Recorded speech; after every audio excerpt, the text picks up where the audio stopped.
When my own son looked me in the eye and told me I wasn't welcome at his house for Christmas, I didn't argue. I smiled, walked out into the cold December night, and made one decision that would change everything. By the new year, his perfect suburban dream would start to collapse. And the shocking truth is, he never saw it coming. That's how betrayal works. It doesn't come from strangers. It doesn't come from enemies across the street. It comes from the people you raised, the ones you bled for, the ones who said family is forever, until forever wasn't convenient for them anymore. If you've ever been cut out of your own family, if you've ever been treated like a burden instead of a parent, you already know this story isn't just mine. It's a story about toxic family, betrayal, and revenge served cold. And tonight, I'll tell you how I turned humiliation into justice. The living room still smelled like the vanilla candles Lauren loved to buy, the ones I had paid for more times than I can count. My son, David, sat across from me, shifting in his leather chair, his wedding ring catching the glow from the 12-foot Christmas tree. Everything about that house screamed comfort, success, and holiday warmth. But every inch of it carried my fingerprints, my money, my sacrifice, my sweat. The hardwood floors paid with my second mortgage. The crown molding maxed out my credit card. The furniture bought after I refinanced my own house. The one my late wife, Elena, and I had worked decades to keep. And then, just like that, the words cut through the air like a knife. Dad, you won't be welcome here for Christmas. He couldn't even hold my eyes when he said it. He stared at the marble coffee table instead. The same table I had helped him pick out last spring when Lauren decided their old one wasn't sophisticated enough. My heart stopped, and for a moment, I thought I misheard. But then he repeated it, softer, as if lowering his voice would soften the cruelty. It's just easier this way. Dad, Lauren's parents are coming, and they'd prefer if you weren't here. They'd prefer. Those two words landed like a physical blow. Preferred by who? Preferred for what? My son, the boy who once begged me to build him a treehouse. The boy I carried on my shoulders every 4th of July was now telling me that I didn't belong. And all because his in-laws thought I wasn't polished enough for their holiday tradition. I stood there, surrounded by silk curtains, $1,000 appliances, and photographs where my face had grown smaller and smaller with each passing year. Behind the picture-perfect glow of that Christmas tree was a truth no one wanted to admit. Sometimes your worst betrayal doesn't come from enemies. It comes from your own blood. As I walked out into the night, the December air slapped me awake. Families laughed behind glowing windows all down the block. But for me, Christmas had ended early. My son thought this was over. But I knew with absolute certainty it was only the beginning. The scent of cinnamon and vanilla filled the air, the kind of holiday fragrance you'd expect from glossy catalogs. Not real life. Lauren had a talent for that, making every corner of the house look like a stage showroom. But what struck me, what froze me in place as I sat there, was how everything around me carried my fingerprints, my sacrifices, my silent devotion. I scanned the room, my eyes tracing the silk curtains that Lauren had insisted on last year, the ones she said gave the living room a magazine feel. I remembered standing at the counter of the home improvement store, sliding my debit card for $2 and $200, knowing my own house still had blinds from 20 years ago. My eyes drifted to the hardwood floors beneath my feet, the very same floors that had required me to take out a second mortgage. Every board shined with polish, a mirror of my willingness to put their comfort before my own stability. On the couch rested a throw blanket Lauren liked to display every holiday season. She never knew that the down payment for this house had come from me, from the equity I bled out of the home Elena and I had fought to keep. She never knew, or maybe she did, and didn't care that every gleam of marble on that coffee table had been a chip carved out of my future. I stared at it, at its cold, glossy surface, and remembered how Lauren wrinkled her nose at their old table, calling it unsophisticated. David had laughed nervously then, promising her that he'd take care of it. But it wasn't David who had taken care of it. It was me, again. It had always been me. And then came the words. Words that split the warmth of that room like an axe striking wood. David cleared his throat, avoiding my eyes, his voice tightening like he was bracing for a storm. Dad, unfortunately, you won't be welcome here for Christmas. The sentence didn't sound real at first. The television hummed softly in the background. The Christmas tree lights blinked in rhythm. Lauren shifted her wine glass from one hand to the other, and all I could think was that I must have misheard. But then he continued, softer this time, almost ashamed. Lauren's parents are coming, and they'd prefer if you weren't here. They'd prefer. The words sank into me with the weight of a gravestone. Preferred by who? Preferred because I wasn't polished enough for their dinner table. Because my English carried the cadence of working hands and long hours instead of Ivy League cocktail chatter. I looked at my son, the boy who once begged me to help him build a treehouse in our backyard, who once wrapped his arms around my neck every Christmas morning when he tore through wrapping paper, and I saw not a man but a stranger parroting the preferences of others. My gaze swept the room once more, the crown molding above us, a project that had maxed out my credit card, the KitchenAid mixer gleaming in the corner, a $2,000 impulse Lauren had called essential for her holiday baking phase that had lasted exactly 3 weeks, the rugs imported from Italy, the chandelier hanging above the dining table, the wine cabinet stocked with bottles I'd quietly funded. Every detail was a receipt carved out of my life. And yet here I was, a ghost in the house I built, told that my presence was an inconvenience. Dad, please don't make this harder than it has to be, David added, his voice shrinking with every word. He couldn't meet my eyes. He knew what he was saying was cruel. He knew, deep down, that a man who had given so much should not be told he wasn't welcome. But he said it anyway, because it was easier to keep Lauren and her parents comfortable than to honor the man who had carried him through life. I wanted to laugh, or cry, or both. Instead, I stood. My knees cracked, a reminder of the years of labor, the endless construction jobs that had funded every luxury in this room. My hand brushed the photo frames on the wall as I moved toward the door. In each picture, my face grew smaller, more faded, until in the most recent frames, I was barely there at all. In one, David and Lauren posed on a beach I'd paid for, smiling wide, with me tucked awkwardly at the edge of the shot. In another, Thanksgiving dinner spread across the table I'd refinanced my house to buy, my seat empty because I had been the one washing dishes in the kitchen. Son, I said, my voice steady, flat, almost unrecognizable to myself. Tell Lauren's parents something for me. He glanced up, hesitant, waiting. I paused at the door, the knob cold against my palm, and spoke clearly. Feliz Navidad. The December night hit me like a slap. The air stung my face, the glow of Christmas lights spilling from windows of homes where laughter carried easily. But not here. Not for me. My footsteps crunched on the gravel as I walked to my truck, each step heavier than the last, yet steadier too. Behind me, the soft click of the door sealed the message final. Absolute. My phone buzzed in my pocket. Maybe David. Maybe Lauren. Maybe an empty apology wrapped in excuses. I didn't answer. The engine hummed to life, steady and sharp. I pulled away, leaving behind the illusion of family, the false warmth of a house that wasn't mine. Though I had paid for every inch of it. What did they think, that I'd swallow it, that I'd accept being erased, quietly retreat to spend Christmas in silence? No, this wasn't the end. This was the moment I understood something I should have realized years ago sometimes. Family doesn't just forget you. Sometimes, family decides you don't belong. And when that day comes, you either break or you begin.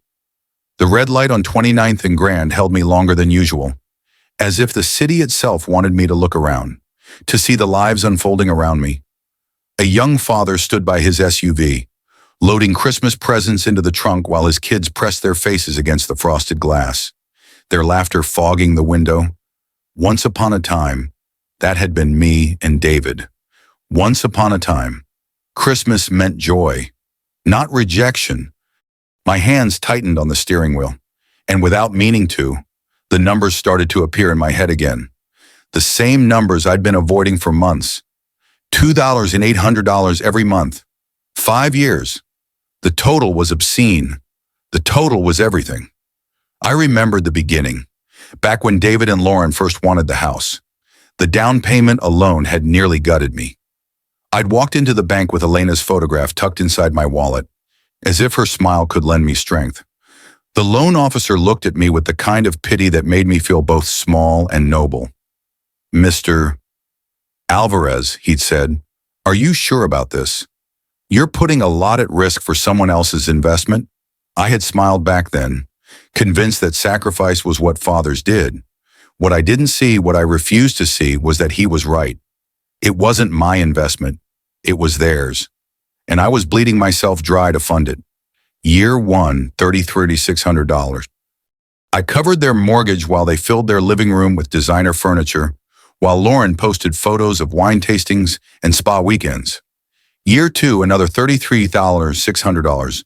By then, my clothes were worn thin, the soles of my work boots patched with duct tape, while David and Lauren smiled in Instagram photos from Maui. Year three, $33,600 more. That was the year I stopped buying myself new clothes altogether. The year I learned to stretch a bag of rice and a carton of eggs into meals that lasted a week. Year four, the same number, and the same excuses. I started shopping at discount stores, telling myself it didn't matter, telling myself Elena would have wanted me to help. Year five, $33,600 once again, and by then I was eating peanut butter sandwiches for lunch every day. While the house I lived in fell apart piece by piece, the driveway outside my place had cracked so badly it looked like a roadmap of my failures. The porch light flickered every night, mocking me, reminding me that I couldn't even afford a new bulb and fixture because every spare dollar had already been claimed. Inside, the appliances were older than some of Lauren's handbags, wheezing and groaning as if they, too, were tired of being neglected. The paint peeled from the walls, and the windows leaked cold air in the winter.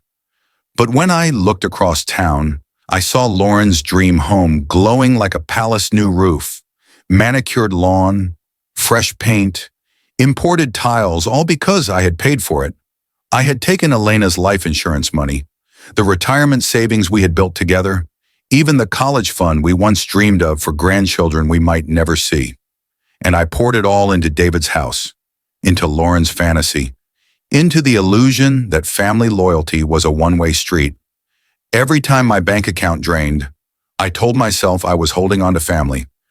But the truth was, I was only buying temporary approval, renting a role in their lives. The shame burned worse than the poverty. I wasn't a fool. I had built a business from nothing, had worked construction until my hands were cracked and scarred, had negotiated contracts and outlasted recessions. But when it came to David, I let myself be blind. I let myself believe that if I gave enough, he would stay the boy who once reached for my hand at the fair, the boy who once sat on Elena's lap by the fire. Instead, the more I gave, the more he erased me. By the time I pulled into my own driveway that night, the weight of those numbers pressed against me like chains. $143,400 over 5 years, not counting the down payment, not counting the new roof, the landscaping, the furniture, the granite countertops. More than $250,000 gone. And what did I have to show for it? A cracked driveway, a porch light that barely worked, an empty house filled with silence. I sat there in the driver's seat for a long time, staring at the flicker of that porch light. It was like a cruel joke. One last reminder of how I had poured myself out for people who couldn't even offer me a seat at their Christmas table. Elena had always believed in giving, in generosity, in family above all else. I had tried to honor her by saying yes to every request, by writing every check, by making every sacrifice. But as I turned off the engine and stepped into the cold, I realized something that chilled me deeper than the December air. This wasn't honoring Elena. This was betraying her, because she had never meant for me to disappear. The numbers didn't just add up to dollars. They added up to years.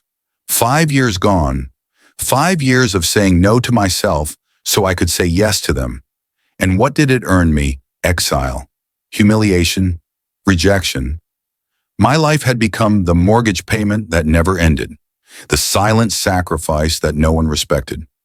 But standing there on that broken driveway, listening to the wind whistle through the cracks of my own house, I knew the truth. They hadn't just taken my money. They had taken my dignity, and that was the last thing I would ever give them. The house was quiet when I stepped inside that night. Too quiet. Not the peaceful kind of quiet Elena used to create with her laughter and music, but the hollow kind, the kind that makes walls feel like strangers. I hung my coat on the bent hook by the door, tossed my keys onto the counter, and stood in the kitchen staring at the dim light above the stove. My phone vibrated, the sharp sound slicing through the silence. The screen lit up with a name I had learned to dread but never ignored: Lauren. For 5 years, every ring had meant another request, another bill, another crisis that somehow required my wallet. But tonight, after what had just happened, the sight of her name was like poison dripping across the screen. I let it ring 3 times before I answered, making her wait the way she had made me wait for respect all these years. "Richard," she said, her voice dripping with that false sweetness I'd come to know too well. "We need to clear up that little misunderstanding with David." Misunderstanding. That was her word for it. Not betrayal, not humiliation. Misunderstanding. She spoke as if she were soothing a fussy child, not addressing a man she'd just erased from his own family. I leaned against the counter, still wearing my coat, my voice level. "There's no misunderstanding. Lauren, you made yourself clear." She sighed, the sound sharp, impatient. "Look, I know this feels harsh, but you have to understand my parents' perspective. They're very traditional people. They expect a certain atmosphere during the holidays." I stared at the cracked linoleum on my kitchen floor, feeling the weight of her words settle like stones. "And what atmosphere is that?" "Lauren." There was a pause. I heard bags rustling in the background, the soft beep of a store scanner. She wasn't calling from home.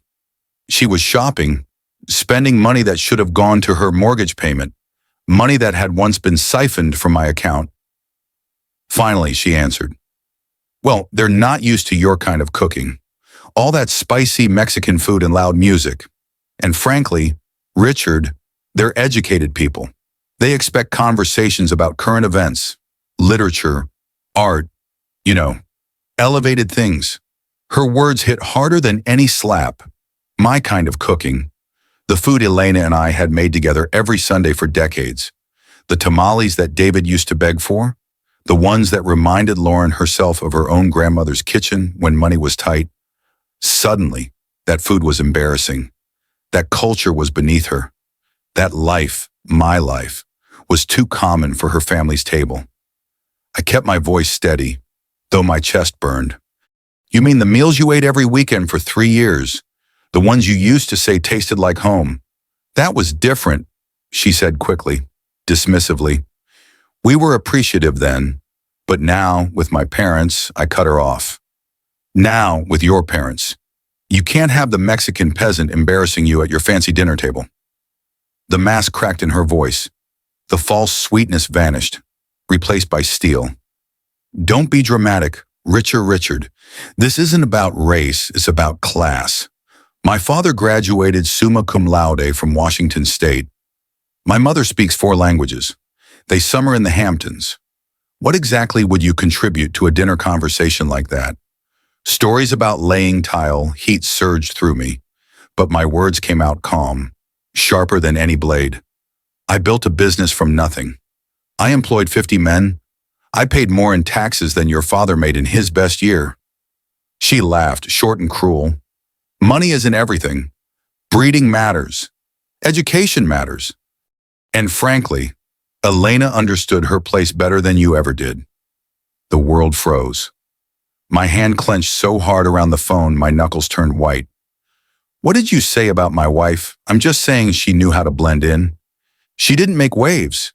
She understood that some spaces weren't meant for her." For a moment, I couldn't breathe. Elena, the woman who had given her life to building a home with me, The woman who had held our family together through poverty, through sickness, through every storm, was now being reduced to nothing more than a quiet servant in Lauren's mouth. She had crossed a line she didn't even see. Maria had more class in her little finger than your entire bloodline will ever have, I said, my voice dropping to something I barely recognized. Oh, please. Lauren scoffed. She was a house cleaner who got lucky. At least she had the good sense to stay quiet about it. That was it. That was the moment something in me broke and hardened all at once. Listen carefully, I said, my voice low, each word deliberate. This conversation is over. We are done pretending to be family. You can't just, we're done, I repeated, and I ended the call. I set the phone down slowly on the counter, my hands steadier than they had been in years. Around me, the kitchen felt different, smaller, yes, but also cleaner, sharper, as if the air itself had been stripped of lies. I walked to my desk in the corner and pulled out the manila folder I had been avoiding for months. Inside were the bank statements, the mortgage papers, 5 years of proof of my own foolishness, 5 years of bending, of saying yes, of bleeding myself dry for people who saw me as a servant. The rage didn't come in fire. It came in ice, cold, deliberate, steady. Not anger, something deeper, something sharper. For the first time in years, I wasn't confused. I wasn't desperate for their approval. I wasn't waiting for gratitude that would never come. I knew exactly what I was going to do. That was the night I stopped being their bank account. That was the night I stopped being their chauffeur, their servant, their scapegoat. That was the night I became something else entirely.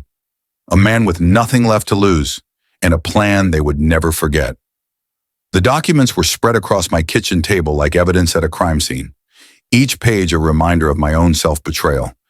Bank statements lined up in neat stacks, dates and amounts highlighted in fluorescent yellow, a trail of monthly withdrawals that had bled me dry. $2,800 every month, 5 years. The numbers repeated themselves like a cruel mantra, etched into my brain as if mocking me. I traced one column with my finger, feeling the paper crinkle under the weight of my anger. Each line was more than ink. It was humiliation. It was silence. It was sacrifice turned into scorn. I reached for the calculator I kept in the drawer, even though I already knew the totals.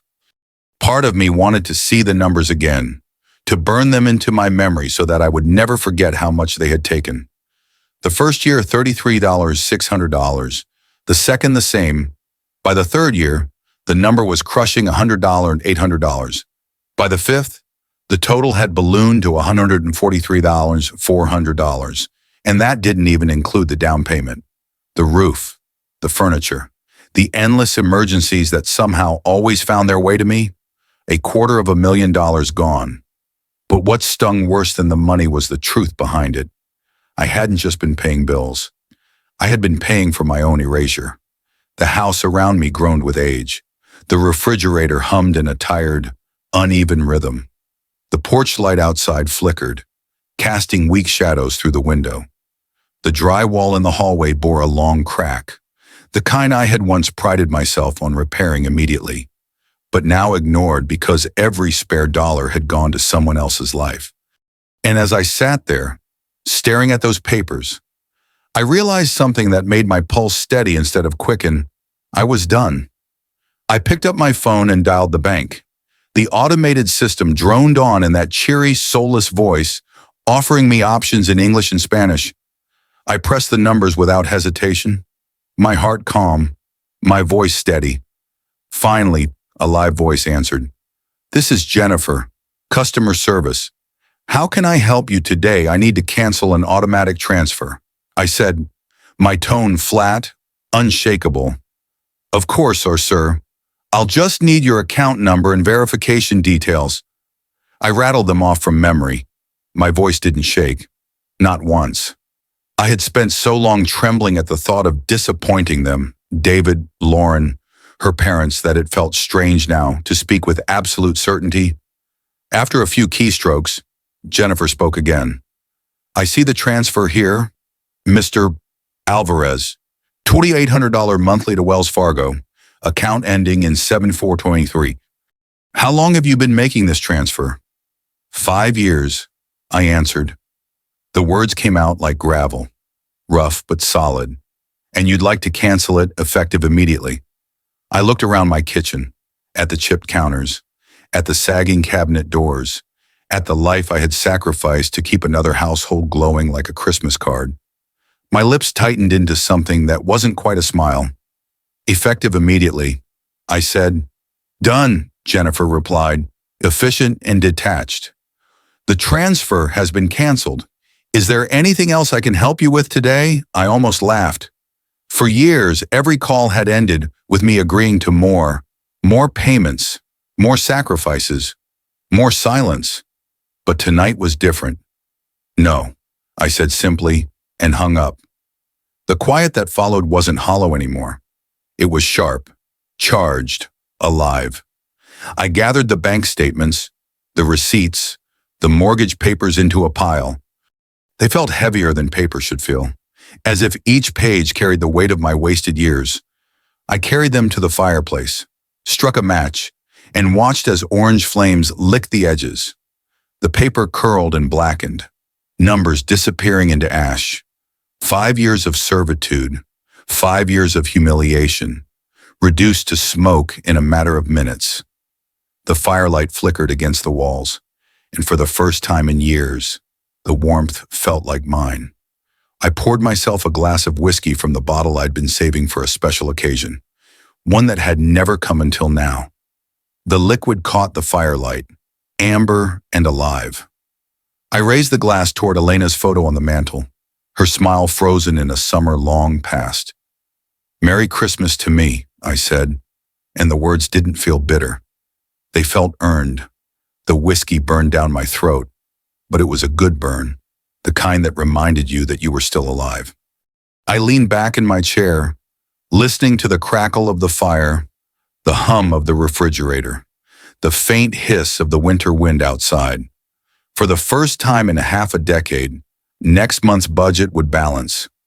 For the first time since Elena died, I could spend money on myself, fix the porch light, buy groceries that weren't bargain bin, maybe even take a trip somewhere she had always wanted to see. My phone buzzed on the counter, a new message lighting up the screen. Probably David, or maybe Lauren, scrambling to keep me on the hook. I didn't check. I didn't need to. Tonight, their words no longer carried weight. Tonight, the only words that mattered were the ones I'd spoken to myself. Merry Christmas to me. The morning sunlight streamed through my kitchen window, cutting across the half-empty coffee mug in my hand. For the first time in years, I wasn't calculating how much of my paycheck would vanish into someone else's mortgage. The freedom tasted better than the Colombian blend I'd splurged on. I was still savoring that rare taste of peace when my phone rang. The screen lit up with a name I'd expected, almost as if the universe wanted to test the resolve I had found the night before. Lauren, her voice carried the same tone it always had, sharp edges wrapped in false politeness. The sound of someone who had never be Richard, she said briskly, as though I were an employee and she was calling from a corner office. I need you to pick up my parents from Spokane Airport. Their flight from Portland lands at 2. They'll be at baggage claim. Carousel 3. I set my coffee down carefully, watching the steam curl upward like a ghost. Lauren, I said evenly, did you forget about our conversation yesterday? There was the faint sound of her nails tapping against what I imagined was her granite countertop, another reminder of a luxury I had paid for. She sighed, the way people sigh when they're tired of explaining simple truths to someone beneath them. Look, whatever that was about, we need to focus on practical matters now. My parents need transportation, and you're the only one with time during the day. Don't make this harder than it needs to be. The audacity was breathtaking. Less than 24 hours after telling me I wasn't good enough to sit at their Christmas table, she expected me to chauffeur her parents like a hired driver. And you're asking me because I pressed, because that's what family does. Richard, they help each other. Her voice sharpened. Besides, let's be honest, You're not my rival. You're too weak to be my rival. So just get in your truck and pick them up." I almost laughed. Instead, I let the silence hang long enough to make her uncomfortable. Then, calmly, I asked, "What airline?" "Alaska Air Flight 447, she replied quickly, not hearing the trap in my tone. "And Richard wears something decent. Maybe that blue shirt you wore to David's graduation?" They notice things like that. "Don't embarrass us." The line went dead before I could answer. She hadn't even said thank you. I glanced at the clock. It was 10:52 a.m. Plenty of time to drive to the airport. Instead, I poured myself another cup of coffee, added an extra spoonful of sugar, and opened the Sunday crossword. 7 across delayed gratification, 12 letters. I smiled to myself. Postponement. The answer would come later, just like justice. At 2:15, I was not at Spokane International Airport. I was in my armchair, sipping Earl Grey, the newspaper folded neatly on my lap. Outside, the December sun slanted across my backyard, the world moving forward without me rushing to serve people who despised me. My phone buzzed against the wooden table. Lauren's name. I let it ring until it stopped. By 3:30, the buzzing had become relentless. Lauren, then an unknown number, probably her parents borrowing someone else's phone. I let them all ring. The thought of them standing in the airport with their expensive luggage, waiting for a man they believed was too weak to say no, filled me with a satisfaction I hadn't felt in years. Somewhere in that crowded terminal, Catherine's perfectly styled hair would be wilting, Charles's temper would be boiling, and Lauren would be scrambling for control. By 5, I had eaten a grilled cheese sandwich and tomato soup, comfort food I hadn't let myself enjoy in years. When the pounding came at my door, it rattled the frame, the kind of pounding born of humiliation. I already knew who it was before I even looked through the peephole. I opened the door to find Charles Jenkins, red-faced and seething, his breath fogging in the cold air. Catherine stood just behind him, her perfect composure unraveling, lips pressed thin, eyes brimming with disdain. Lauren brought up the rear, her coat wrinkled, makeup smeared, desperation hidden under anger. "What the hell is wrong with you?" Charles bellowed, shoving past me into my living room without invitation. "We waited at that goddamn airport for 3 hours," Catherine followed, her voice sharp as glass. "This is completely unacceptable behavior. Richard, barbaric, at your age. You should have more decency." Lauren stormed in, eyes blazing. "You humiliated us. Do you have any idea what you've done? My parents had to take a taxi because you decided to excuse me." My voice cut through their shouting like a blade through silk. They froze, the fury in the room suddenly silenced by the steel in my tone. "This is my house," I said quietly, standing tall in the doorway, "and I want you out. Now." Charles's face went from red to purple. "You don't get to make demands here, old man. Not after today." "Yes, I do," I answered, calm but cold, "because this is my house. And in my house, I decide who stays." Catherine's smile was venomous. "My husband has connections, business connections, social connections. You can't treat people like us this way without consequences." I met her gaze without blinking. "No, Catherine." This was a lesson about arrogance, a lesson about how quickly privilege crumbles when the people you exploit finally stop playing along. Lauren gasped, her voice trembling between rage and disbelief. "A lesson? Who do you think you are? You're nobody. You're nothing." I stepped aside, holding the door open. "Then it should be easy for you to leave." Charles jabbed a finger at my chest but stopped short of touching me. "You have no idea who you're messing with. You'll regret this. I guarantee it." I held his stare for a long second. "No, Charles. I think for the first time in years, I don't regret anything." They filed out like a defeated army, still hurling threats, still clinging to their fading sense of power.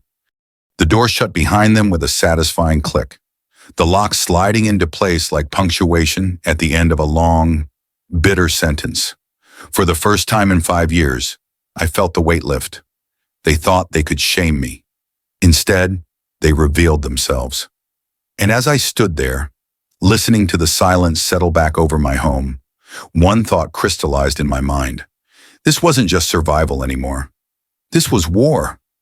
3 days later, I was enjoying my morning coffee at the kitchen table, steam curling from the mug as sunlight spilled across the pages of the Spokane Review. It should have been an ordinary day. For the first time in years, I felt the weight of financial slavery lifted. But when I flipped to page 3, the warmth in my chest froze. Staring back at me was my own face, a photograph lifted from my old company website, 5 years out of date, showing me in a collared shirt, smiling like a man who believed hard work was enough to earn respect. The headline above it made my blood run cold and hot all at once. Spokane businessman abandons elderly couple at airport. During holiday storm, I read the first paragraph once, then again, then a third time, my hand tightening around the mug until I thought it might crack. Charles and Catherine Jenkins, visiting their daughter Lauren for Christmas, were left stranded at Spokane International Airport for over 4 hours when family member Richard Alvarez failed to appear for a prearranged pickup. The article described them as helpless, elderly, and endangered because of dangerous weather conditions.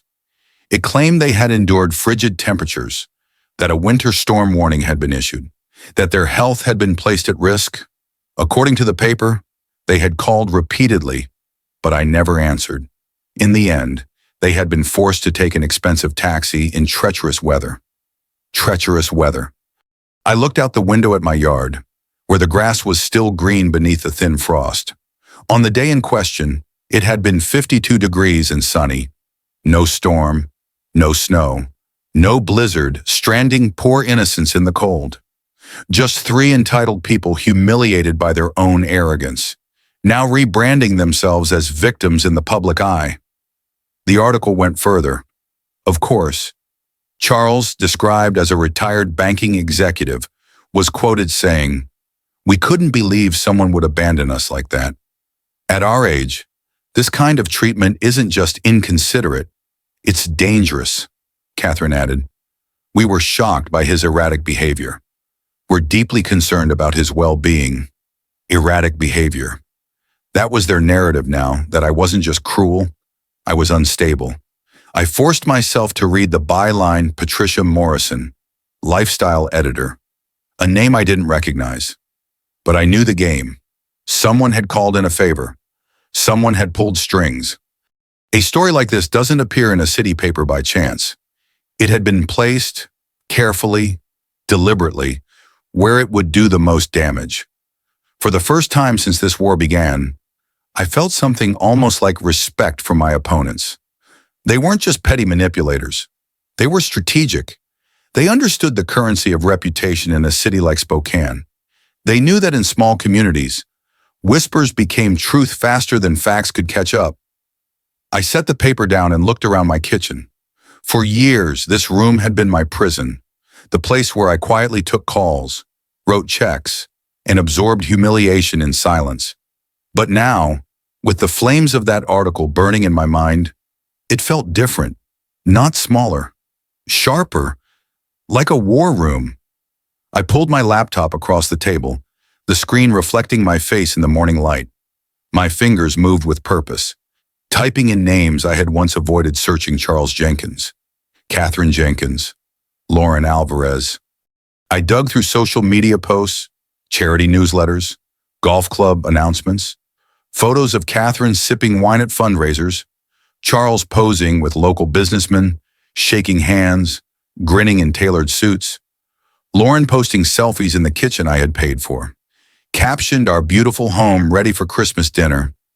Then I searched the reporter Patricia Morrison, a journalism degree from Washington State, 15 years covering lifestyle pieces, no connection to banking or finance, but 3 mutual ties between her editor and Charles's old business associates. That was it. That was the chain. Charles had leveraged his network, called in favors, and planted a story to make me look like a monster. Amateur hour. Really. But as my browser tabs multiplied, something else crystallized. They had made a critical mistake. By going public, they had opened the battlefield. They had turned this from a private humiliation into a public war. And now, I had the right to fight back, not as a father begging for respect, but as a strategist armed with facts, evidence, and patience. I looked again at the photograph of Elena on the mantle. For years, I had tried to honor her memory by being generous, by giving until I disappeared. But Elena had never wanted me to vanish. She had wanted me to stand tall, to build, to protect what was ours. And at that moment, I understood the truth. Protecting her memory didn't mean being silent. It meant fighting. I folded the newspaper carefully, almost reverently, and slid it into a folder with the mortgage statements, the receipts, the photographs of their endless luxuries funded by my sacrifices. The evidence was piling up, and so was my resolve. They thought they had written my obituary in ink. What they didn't realize was that I was already drafting their downfall in stone. The article in the Spokane Review hadn't destroyed me. It had lit a fuse. I sat in my kitchen that night, the newspaper folded neatly beside me like a weapon waiting to be sharpened. My laptop glowed in the dim light, tabs multiplying across the screen like chess pieces on a board. For years, I had let myself be the pawn moved, sacrificed, expendable. Not anymore. Now I was the player, and I was already several moves ahead. The first task was simple: gather the evidence. I opened my filing cabinet, the one tucked away in the corner of the living room, and pulled out the manila folders I had avoided for too long. Inside was the trail of my own ruin: 5 years of bank statements, receipts, loan documents, and canceled checks. Every page screamed of sacrifice. The down payment, $47,000, pulled straight from the equity Elena and I had built in our home. The kitchen renovation Lauren demanded when she decided laminate wasn't suitable for dinner parties, $18,000 on my credit card. Interest still gnawing at me like a parasite. The new roof, $2,500. The landscaping, $7,000. The furniture, $9,300. And then the mortgage itself, $2,800 every month. 60 months in a row, $168,000. I highlighted each total with a thick yellow marker, the color of caution tape at a crime scene. When I was finished, the numbers glared back at me like sirens: $250,000 in all. $250,000 I had funneled into a house where I wasn't even welcome for Christmas dinner. Next came the receipts from their indulgences, the ones Lauren herself had handed me, asking for help covering this or that. I had kept them, not out of foresight, but out of habit. A receipt from Tiffany & Co. for a necklace she had called a family emergency. A receipt from a ski resort in Colorado. The trip they had taken while I was living on peanut butter sandwiches. Even the bill for that damn KitchenAid mixer, a gleaming $2,000 monument to her whims. I spread them out across the table, photographs of theft dressed up as gratitude. Then I turned to their own arrogance, their social media. Screenshots filled a separate folder on my laptop. Lauren's Facebook posts, so excited for Christmas dinner in our beautiful home, with a photo of the granite counters I had paid for. Catherine's Instagram feed, saturated with images of wine tastings and charity luncheons, always captioned with hashtags like blessed life, each picture built on the foundation of my silence. Even Charles appeared on LinkedIn, boasting about his role in the Inland Northwest Business Leaders Association, shaking hands in photos with men who had no idea he was living off a retired construction worker's generosity. And then, at the top of the stack, I placed the Spokane Review article. I circled the lies in red pen like a school teacher grading a failed exam. Treacherous weather became 52 degrees and sunny. Elderly couples stranded became entitled parasites humiliated. Erratic behavior became finally saying no. Each margin filled with my handwriting. Each lie exposed by the very facts they had hoped no one would see. When the evidence was assembled, I sat back in my chair and stared at it. The table looked like a prosecutor's dream paper trails, photos, receipts, testimony, motive. They thought they had trapped me in a narrative where I was the villain. but I had just rewritten the script. Now came the plan. I reached for my calendar on the wall and circled the date in red, December 24th. Not because it was Christmas Eve, not because it carried sentimental weight, but because Lauren had already advertised their dinner online. 12 guests invited, neighbors, friends, colleagues, the perfect audience. The same people who read the review, who whispered gossip at charity events, who believed Charles and Catherine when they cried victim. If they wanted to destroy me in public, then public was where I'd fight back. I envisioned it in detail. I would walk into their dining room, uninvited but undeniable, carrying a briefcase filled with truth. One by one, I would place the evidence in front of their guests, the bank statements, the receipts, the photos, the article, with every lie underlined in red. Let them try to deny it. Let them try to explain away $250,000 while sipping wine in a house I had built. The thought steadied me. This wasn't about shouting. This wasn't about rage. Rage fades. Paper doesn't. Paper is forever. I opened my desk drawer and pulled out my old leather briefcase, the one Elena had bought me decades ago when I landed my first major contract. It had sat unused for years, gathering dust, until tonight. I wiped it clean, slid the evidence inside, and fastened the clasp with a click that felt like a verdict being sealed. By midnight, the plan was etched into my mind with the precision of a blueprint. Step 1, assemble the case. Step 2, deliver it at their table. Step 3, let the truth do the rest. I closed the laptop, dimmed the lights, and sat in the quiet. For the first time in years, the silence wasn't suffocating. It was electric, alive, like the moment before a storm breaks. They had declared war on me. They thought they'd chosen the battlefield, but they were wrong. The battlefield was mine. Christmas Eve arrived wrapped in the kind of cold that made Spokane's streets glisten under porch lights.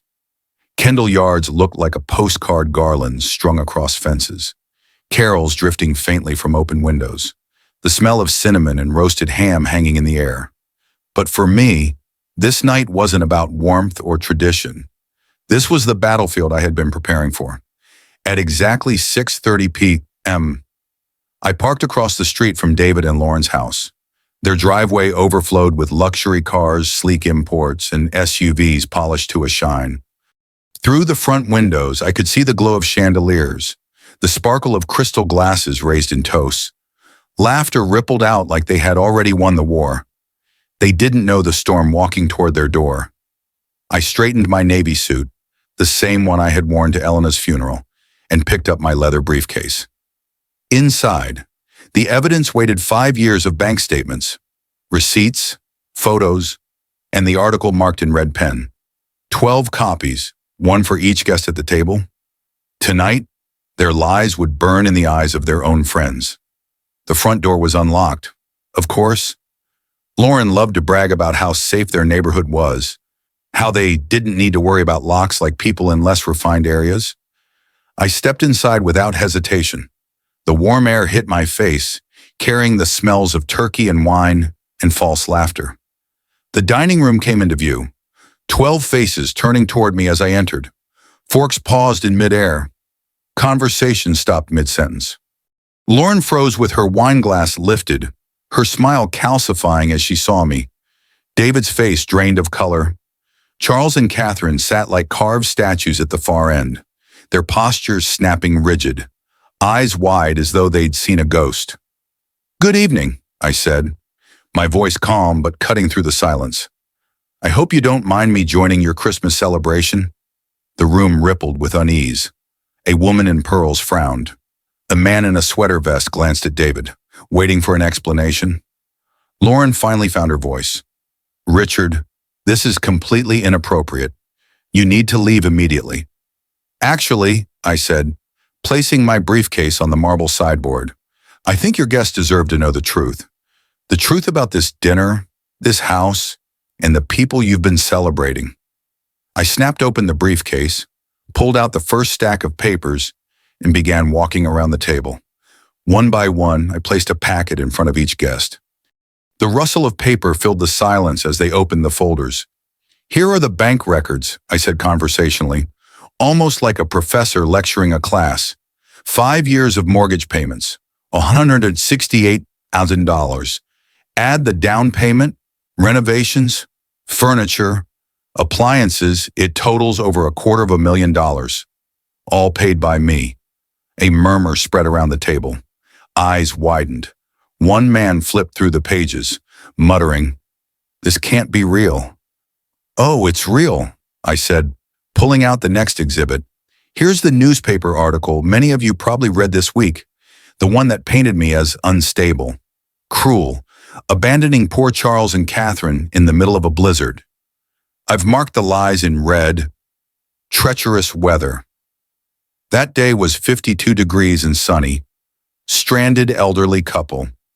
They're in better health than I am. Erratic behavior. The only erratic thing here is the entitlement in this family." I laid copies of the article across the table. Guests leaned in, scanning the margins where my notes screamed the truth. Lie, false, manipulation. Lauren's face cracked. "He volunteered to help us," she stammered. "We never asked." "Never asked." I pulled out the receipts. Tiffany's necklace. Colorado ski trip. That damned KitchenAid mixer. I dropped them on the table like grenades. Each one of these came with a request. Each one justified as an emergency. And every time, I paid while you smiled and posted photos online about your beautiful home and your blessed life. Blessed with my money. The woman in pearls slammed the packet closed. "Isabella," she caught herself, correcting Lauren. "Why didn't you tell us about this?" Lauren floundered, her eyes darting around the table, searching for someone to rescue her. But David sat frozen, shame pulling him deeper into his chair. Charles's lips pressed into a thin line. Catherine fiddled with her napkin, her composure unraveling thread by thread. "Let me be clear," I said, my voice rising just enough to fill the room. "This isn't just about money. This is about character. For 5 years, I funded this life, and in return, I was told I wasn't good enough to sit at this table. My culture, my food, my very presence was declared an embarrassment. And when I finally said no, they tried to bury me in the press. Silence crashed down. Guests looked at me, then at them. I could see the tectonic shift in the room, the dawning realization that everything they had admired about Lauren and her family was built on lies. Finally, the elderly woman in pearls spoke, her voice cold as ice. "Catherine, how could you? How could you humiliate a man who gave you everything?" Catherine sputtered. "It's not he's twisting." But another guest cut in. "No, these records are clear. This is unconscionable." Lauren's hands shook as she tried to gather the papers. "This is a family matter, private no," I said firmly, my voice final. "It stopped being private the moment you went to the press. You wanted to make me a public villain. Now the public knows the truth." I closed my briefcase, fastened the clasp, and straightened my tie. The room was no longer laughing, no longer sparkling. It was fractured, raw, filled with the weight of exposed truth.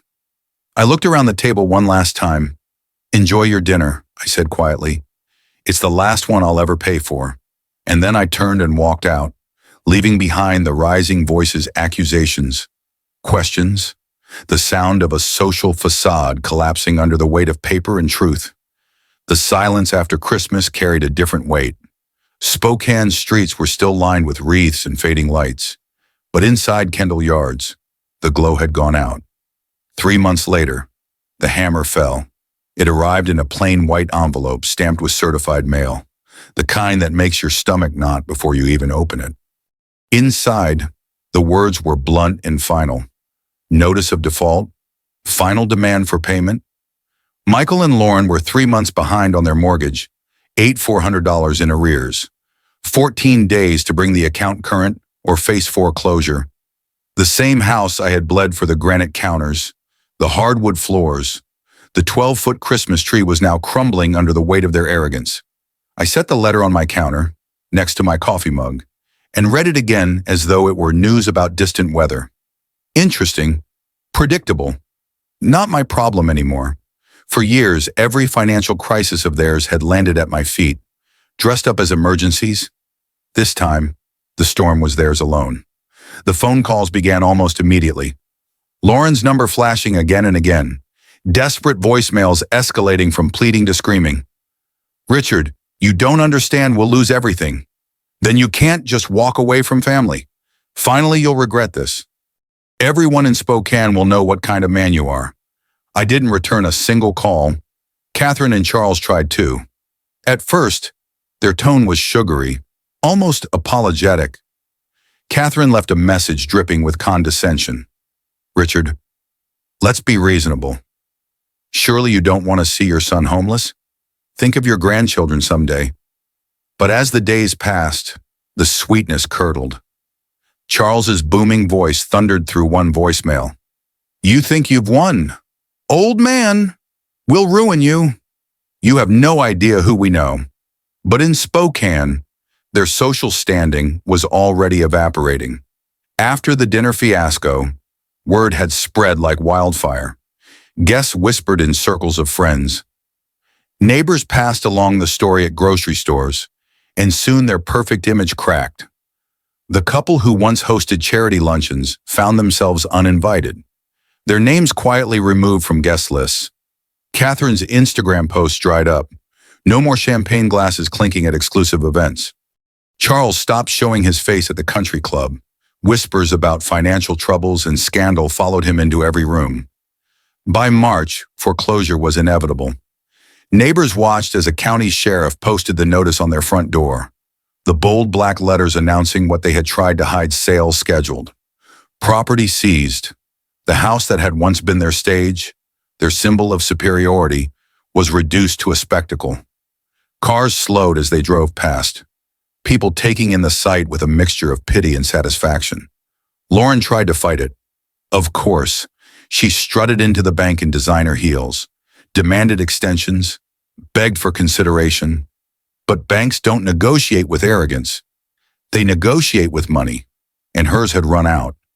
By April, the family was packing boxes, their perfect curtains pulled down, their oversized furniture too large for the rental apartment they were forced into.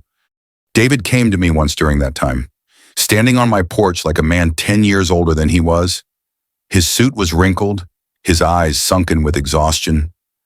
"Dad," he said quietly, "we're losing the house. We can't make the payments." Lauren's parents. They're furious.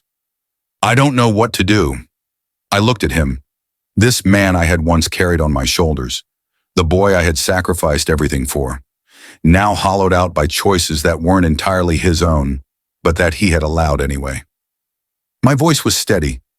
"You'll figure it out, like grown men do. Get a job that pays enough. Sell what you can. Live within your means." He nodded slowly, shame painting his face. "I should have defended you." "Yes," I said simply. "You should have." By May, the house was gone, sold at auction, bought by strangers who cared nothing for the history embedded in its walls. For Lauren, it wasn't just losing a house, it was losing the stage she had built her entire identity on. The granite counters no longer hers to brag about, the chandelier no longer hers to pose beneath. Her Instagram went dark. Catherine's social circle shrank to nothing. Charles, once the voice of authority in banking circles, found himself a relic irrelevant, mocked, pitied, and me, I was free. For the first time in a decade, I sat on my porch at night, sipping whiskey without my phone, buzzing with another demand. The quiet wasn't empty anymore. It was full of justice, of relief, of the kind of satisfaction that doesn't come from winning an argument, but from watching arrogance collapse under its own weight. The people who had told me I wasn't good enough to sit at their table now had no table of their own. The family who had branded me unstable and erratic were now the talk of Spokane bankrupt, disgraced, forgotten.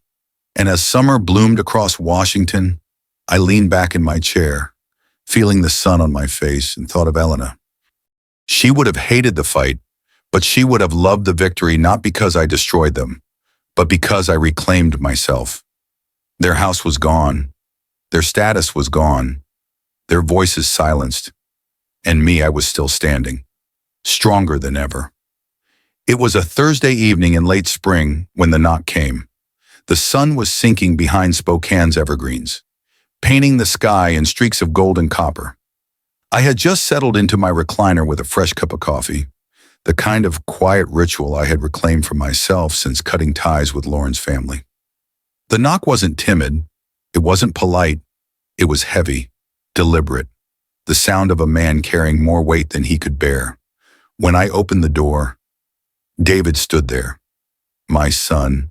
His once polished suit looked wrinkled, the tie hanging loose like he had given up halfway through the performance. His eyes were hollow, ringed with shadows, the face of a man who hadn't slept properly in weeks. For a second, I saw the boy he used to be, the one who had followed me around the workshop, asking questions about tools, about wood, about how things fit together. But that boy was buried under years of bad choices and silence. "Dad," he said, his voice cracked and small, "we need to talk." I stepped aside and let him in. He walked slowly, looking around my living room as though seeing it for the first time. Fresh paint on the walls, a new recliner, shelves stocked with books, and Elena's photo framed in silver on the mantel. A home cared for, modest but alive. He noticed the difference immediately, and for once he didn't have words to fill the silence. "Nice place," he murmured. "It's what happens," I said evenly, "when you spend money on yourself instead of people who don't appreciate it." He flinched but didn't argue. He sat stiffly on the edge of the couch, his hands clasped together like a man waiting for judgment. For a long moment, the only sound was the ticking of the clock on the wall. Then his voice broke through, rough, uncertain.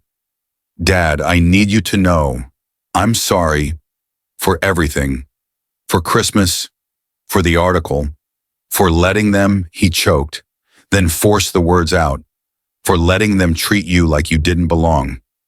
I should have defended you. Yes," I said simply, "you should have." The weight of the truth hung between us, undeniable. He lowered his head into his hands. "I didn't know about the article at first. I swear I didn't. But when I found out, I didn't stop it. I didn't stop any of it. Jesus, Dad, the things they said about you behind your back, about Mom's memory." His voice faltered, shame swallowing the words. At the mention of Elena, my chest tightened, but my voice stayed steady. "And what exactly did they say about your mother?" He swallowed hard, unable to meet my eyes. "That she knew her place better than you knew yours? That she understood boundaries." His hands trembled. I should have stood up to them. I should have walked out right then. I let the silence linger. For years, silence had been my prison. Tonight, it was my weapon. Finally, he lifted his head, his eyes wet. "The house is gone. Foreclosure. We're in an apartment now. Lauren's furious. Her parents, they won't even look at me. I don't know what to do." His voice cracked. "Dad, I need your help." There it was, the familiar request, the plea wrapped in guilt. For 5 years, I had answered it every time. "Not tonight. You'll figure it out," I said, not unkindly, like grown men do. "Get a job that pays enough. Live within your means. Stop expecting other people to carry you." He looked stricken, like a child told that Santa Claus wasn't real. "Dad, please, you can't mean that. We'll lose everything." "You already did," I said quietly. "And you know it, I'm still standing." Tears slid down his cheeks. "I lost you, didn't I? I chose them over you. And now I've lost you forever." I studied him, the man I had raised, the man who had let himself be molded by arrogance and entitlement until he forgot where he came from. My voice softened, but it didn't waver. "You didn't lose me, David. You gave me away. There's a difference." He wiped his face with the back of his hand. "Is there any chance you could forgive me?" "I forgave you months ago," I said. and I meant it. But forgiveness doesn't mean going back. It doesn't mean pretending this didn't happen, or resuming the role of your ATM. Forgiveness means I don't carry the weight anymore. It means I can live my life without resentment. But you'll have to live with the choices you made. He nodded slowly, absorbing the words like nails being hammered into wood. Then maybe we can start over. From scratch. No money, no demands. Just father and son. I stood and walked to the mantel, picking up Elena's photo. Her smile seemed to catch the light. If you want a relationship with me, it will have to be built on respect, not on what I can give you. The next time someone tries to exclude me from my own family, you'll remember who actually acts like family. For the first time in years, his shoulders straightened. He nodded, not with the arrogance I had grown used to, but with something smaller, humbler. I understand. He stood to leave, pausing at the door. Dad, he said, his voice quiet but steady. When you stood up to them at Christmas dinner, I was embarrassed. I was angry. But I was proud too. Proud that you were my father. I met his eyes, and for a fleeting moment, I saw the boy with the baseball glove again. Good, and I said, maybe there's hope for you yet. When the door shut behind him, I poured myself a glass of whiskey and stepped out onto the porch. The evening air was cool, carrying the scent of blooming lilacs. For years, I had been a prisoner in my own silence. Now, I was free. David might come back one day, or he might not. That was his path to walk, but mine was finally my own. Spring melted into summer, and for the first time in nearly a decade, I felt light. My days no longer revolved around answering phone calls filled with demands, or watching my hard-earned money disappear into someone else's mortgage. Instead, they revolved around Clara, my sister, and her children, who had never once asked me for a dime, but who welcomed me to their table with laughter, with warmth, with genuine love. On Sundays, I found myself at her house, seated at a crowded table where no one cared about granite countertops or imported chandeliers. The kids would run through the yard, showing me their school projects, tugging at my sleeve to tell me stories that had nothing to do with money, but everything to do with being present. I was no longer a walking checkbook. I was an uncle. I was a brother. I was family. There was a peace in that simplicity, a healing that no amount of wealth could buy. Elena's photo sat on Clara's mantel now, framed between pictures of her grandchildren, as if reminding me that life continues, that family isn't about bloodlines twisted by greed, but about hearts that choose to stay. When I look back at everything, Lauren's arrogance, Charles and Catherine's manipulation, David's betrayal, I realize something sharp and undeniable. Family isn't who shares your last name. It's who shows up when the world turns cold. Real family is chosen, not forced. And that realization freed me in a way I never expected. I had spent 5 years trying to buy loyalty, trying to purchase love that should have been unconditional. But love that comes with receipts isn't love at all. The moment I stopped paying for respect was the moment I finally earned it from myself. Now, when I sit on Clara's porch, sipping coffee while the kids chase fireflies, I know I made the right choice. I didn't lose a family. I found the one that had been there all along. And maybe you need to hear this tonight. If someone only values you for what you can give, they are not your family. Or protect your dignity. Choose yourself. Choose the people who choose you back. If this story hit you the way it hit me when I lived it, tell me in the comments, what does family mean to you? Share your thoughts below. And if you believe stories like this deserve to be told, don't just scroll past, save this video, hit the subscribe button, and join me for the next chapter. Because sometimes the most powerful revenge is living free, living proud, and never letting anyone tell you that you're less than enough.